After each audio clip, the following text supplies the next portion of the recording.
I woke up to the sound of a car alarm blaring outside my bedroom window, an all-too-familiar noise that had become the theme song of my personal nightmare. My stomach dropped before I even looked outside. I already knew what I was about to see. And there it was, Karen's car, parked dead center in my driveway like she had a reserved spot in my personal space. Again. This wasn't the first time. It wasn't even the second. It was the third time this week. I clenched my jaw, gripping the edge of my blanket as I debated whether I should scream, cry, or just set her car on fire and plead insanity. But that was probably illegal, so I settled for storming outside in my pajamas, fists clenched, patience dangling by a thread. I didn't bother knocking politely. I hammered on her door like a SWAT team about to bust a drug den. Seconds later, it swung open, and there she stood, bathrobe-clad, coffee in hand, her usual smug expression sitting comfortably on her face. "Oh, good morning, Ethan," she said, completely unfazed, as if she hadn't just ruined my entire morning. "Lovely weather, huh?" I pointed to her car. "Karen. My driveway. Again." She squinted at me like I'd just accused her of Grand Theft Auto. "Oh, that? Yeah, I had a guest over last night and didn't want them parking on the street. HOA regulations, you know. Safety first." I stared at her, waiting for the punchline. When it didn't come, I ran a hand down my face. "Karen, this is my driveway. Mine. I pay for it. You don't." She waved a dismissive hand. "Oh, Ethan, don't be so dramatic. It's just a driveway. You weren't using it last night anyway. Besides, the HOA allows temporary guest parking when needed." "No, it doesn't." "Well," she sighed, taking a leisurely sip of her coffee, "it does now." I felt my blood pressure spike. "You can't just make up rules, Karen." She scoffed, looking utterly unbothered. "I'm the HOA president. I can adjust policies for the betterment of the neighborhood. I even sent out a notice last month. You should really check your emails." I checked my emails every day. There had been no such notice. "And what if I tow it?" I challenged, crossing my arms. Karen gasped dramatically, placing a hand over her chest like I had just threatened to burn down her house. "Oh, Ethan, that would be a violation of community harmony. You'd be fined heavily." I wanted to scream. I wanted to grab her coffee and dump it all over her porch just to watch her face twist in horror. Instead, I took a deep breath, turned on my heel, and marched back inside, mentally calculating how much it would cost to relocate to another planet. The next morning, I woke up to find something even worse, a different car parked in my driveway. Karen had given my parking space away. I sat in my car, gripping the steering wheel so tightly my knuckles turned white. There was another car in my driveway. Not Karen's. Someone else's. For a solid minute, I just stared at it, my mind refusing to process what I was seeing. I threw the car into park and marched straight to Karen's door, knocking so hard the brass fixture rattled against the wood. She took her time answering, probably just to piss me off. When she finally opened the door, she looked at me with a bored expression, coffee in one hand, phone in the other, like I was nothing more than a mild inconvenience. "Back so soon, Ethan?" she said with a smirk. "Whose car is in my driveway?" "Oh, that?" She tilted her head, feigning confusion. "I assigned it to a neighbor who needed a place to park for the night." "You weren't using it." My vision blurred with rage. "You assigned my driveway? Like it's some kind of community parking lot?" She clicked her tongue. "Well, technically, all driveways in the neighborhood fall under HOA jurisdiction.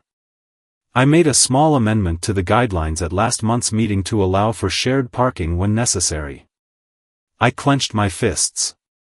"You mean the meeting you never announced?" She gave an exaggerated shrug. You really should check your emails, Ethan. I was so furious I could barely see straight. My brain was screaming at me to take a crowbar to that stranger's windshield, but instead, I turned on my heel, pulled out my phone, and did the only thing I could do. I called a tow truck. By the time the truck arrived, Karen was standing on her porch, arms crossed, watching with that same smug expression, like she already knew something I didn't. The driver hooked up the car, and as it started lifting, Karen finally spoke. "Hope you enjoy your mail tomorrow," she called out. I ignored her. I didn't have the energy for her games. But the next morning, when I opened my door, I understood what she meant. A thick red envelope was taped to my front door. HOA violation, unauthorized vehicle removal. Fine, $1,500. I nearly choked on my own rage. Karen was in her yard, watering her perfectly dead plants, humming to herself. She spotted me, smiled, and gave a little wave. "Morning, Ethan," she called cheerfully. "Enjoy your mail?" I stormed over, shoving the letter in her face. "Are you serious? You fine me for towing a stranger's car off my property?" She barely looked at the paper. "Oh, that? Yeah, unauthorized removals require HOA approval. It's all in the guidelines. You really should. Check my emails," I finished, my voice shaking. "Karen, you can't keep making up rules just to cover your ass." She gave me an infuriatingly sweet smile. "Prove it." I wanted to throw my mailbox at her. Instead, I turned around and marched back inside, mind racing. She thought she had me. She thought I would roll over and pay the fine. But Karen had no idea what was coming next. That afternoon, at work, I slumped into my chair, still seething. My coworker, Ryan, took one look at me and sighed. "Karen again?" I exhaled sharply. 3 times this week. She's basically annexed my driveway. And now she's giving it away to strangers. I towed the car, and she hit me with an HOA fine. Ryan let out a low whistle. "Damn. You need to fight back. She's a menace." I let my head drop onto my desk. I tried. She makes up rules as she goes and somehow gets away with it. Ryan leaned in, a mischievous glint in his eyes. "Then it's time to beat her at her own game." The words lingered in my mind for the rest of the day. By the time I got home, I had a plan. I wouldn't argue with Karen. I wouldn't let her bait me into another fight. I would set a trap. That evening, when I pulled into my street, my jaw clenched. Karen's car was back in my driveway. Enough was enough. I didn't knock. I didn't argue. I called the tow truck again. This time, Karen saw what was happening before the truck even arrived. She stormed out of her house in full meltdown mode, her bathrobe flapping behind her. "What the hell do you think you're doing?" she screeched, her voice hitting decibels that could shatter glass. I smiled, arms crossed. "Towing. Since, you know, my driveway isn't public property." Karen flailed her arms. "This is an outrage. I'll have you fined for this, Ethan." I shrugged. "Go for it." As the tow truck hauled her car away, Karen stood frozen on her porch, her mouth opening and closing like a fish gasping for air. She turned to me, her expression promising retribution. "Oh, you are going to regret this." I wasn't worried. I had finally won. Or so I thought. The next morning, I stepped outside to grab my mail, half expecting another fine, maybe even a letter of complaint from Karen about her car being towed. But as I reached the end of my walkway, I froze. My driveway was blocked off. Bright orange traffic cones, yellow caution tape, and a metal sign bolted into the ground declared. HOA notice, temporary pathway in progress, vehicle access restricted until further notice. I blinked, trying to process what I was looking at. What pathway? What restriction? My driveway wasn't part of any public walkway. It was my property. And then I saw her. Karen, standing across the street, arms crossed, looking entirely too pleased with herself. I stalked over, waving a hand at the mess in front of my house. Karen, what the hell is this? She took a leisurely sip of her coffee. Oh, that? HOA development project. We're improving walkability in the neighborhood. This section has been reassigned as a pedestrian-friendly zone. I laughed in disbelief. A pedestrian zone? You can't just block my driveway. She clicked her tongue like I was a clueless child. Actually, I can. I purchased a small strip of land near your property, which reclassifies this area as HOA jurisdiction. Safety first, Ethan. I could barely hear my own thoughts over the sound of my pulse hammering in my ears. Karen. You bought land, just to block my driveway? She smiled sweetly. You should really check your emails. I saw red. This wasn't just about petty parking disputes anymore. This was a full-on power move. She was escalating, proving that no matter what I did, she could always make my life harder. But two could play this game. That night, I did something I never thought I'd do.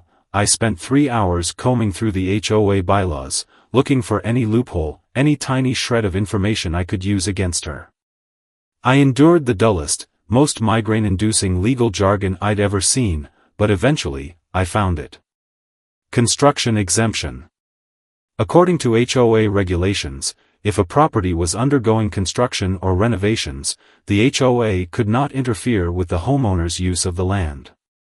I leaned back in my chair, a slow grin spreading across my face. The next morning, I made a few calls. By noon, a construction crew showed up outside my house.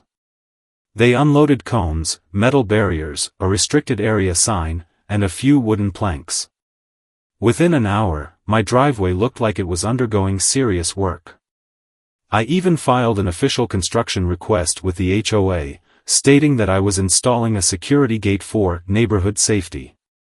According to their own rules, once a project was filed, no one, not even the HOA president, could interfere until the work was completed. That evening, as expected, Karen parked in my driveway again. I watched from my window as she stepped out of her car, looked at the construction site, and waved a dismissive hand like it was a minor inconvenience instead of a clear warning. She really thought she was untouchable. I let her get comfortable. Then, I made the call. 15 minutes later, the tow truck pulled up, its headlights illuminating Karen's car like a stage spotlight. The driver, Mike, stepped out, shaking his head as he recognized the vehicle. Same lady? He asked. Same one, I confirmed. Mike chuckled and got to work. By the time Karen realized what was happening, the truck was already hooking up her car. Her front door flew open, and she came barreling down the steps, shrieking. Are you kidding me? I folded my arms, watching her meltdown with deep satisfaction. Oh, Karen, don't be so dramatic. It's just a car. You can get it back in a few hours. Her face twisted with rage. She stomped toward the tow truck, her bathrobe flapping wildly. You can't do this. HOA rules state. I held up my official construction request. HOA rules also state that no one can interfere with an active homeowner's construction project. My driveway is now a restricted zone. Your car is trespassing. She ripped the paper out of my hand, scanning it frantically. Her face went from furious to suspiciously blank. This is nonsense, she muttered. I shrugged. Take it up with the HOA board. For the first time, she hesitated. Karen loved throwing HOA rules in everyone's faces, but she wasn't great at handling them when they turned against her. Mike climbed into the truck, gave me a thumbs up, and drove away with her car. Karen stood there, fists clenched, watching her precious vehicle disappear into the night. Then, slowly, she turned to face me. "This isn't over," she hissed. I smiled. "Oh, I know." The next morning, I stepped outside and spotted another red envelope taped to my door. I peeled it off and nearly burst out laughing. HOA violation, unauthorized construction. Fine, $11,000. I let out a deep, bitter, almost unhinged laugh. Karen was panicking. She had realized she was losing control, and now she was throwing every made-up rule she could at me, hoping something would stick. But I was done playing defense. It was time to take this to the next level. I sat at my kitchen table, staring at the $11,000 fine like it was a personal letter from Satan himself. Karen was flailing. She had realized she was losing control, and now she was grasping at every ridiculous, fabricated rule she could think of, hoping to make me crack. But I wasn't going to crack. No more warnings. No more reasoning. No more hoping she'd suddenly develop basic human decency. It was time to end this. I spent the next 2 nights digging into HOA records, combing through every financial statement, every meeting transcript, every complaint that mysteriously vanished. I started talking to neighbors, bringing up Karen's history of fines, restrictions, and her absurd rule changes. And what I found? Oh, it was gold. Karen had been skimming HOA funds. Not outright stealing, but she had been inflating maintenance costs, overcharging for services, and quietly redirecting management fees into her own pocket. On top of that, she had been faking HOA votes, creating fraudulent approvals that allowed her to enforce policies no one actually agreed to. That ridiculous shared driveway rule? Not a single neighbor had actually voted for it. Karen had fabricated the votes. This was bigger than a parking war. This was fraud. I couldn't just confront her. That would be too easy. I needed an audience. So, I set a trap. First, I started casually bringing up my discoveries to neighbors, mentioning how weird it was that HOA dues had increased but the neighborhood still looked the same. I let the gossip spread like wildfire. Then, I waited. Within days, the neighborhood was buzzing with talk of missing funds, shady policies, and absurd fines. By the end of the week, a handful of homeowners had demanded an emergency HOA meeting. Karen, of course, tried to dismiss it. But for once, she wasn't the one in control. The meeting was scheduled for a Saturday night. The HOA hall was packed, neighbors, board members, even a few people who had never attended a meeting before. Karen sat at the front, arms crossed, trying to look composed. But I could see it in her stiff posture, the tightness in her jaw. She knew she was in trouble.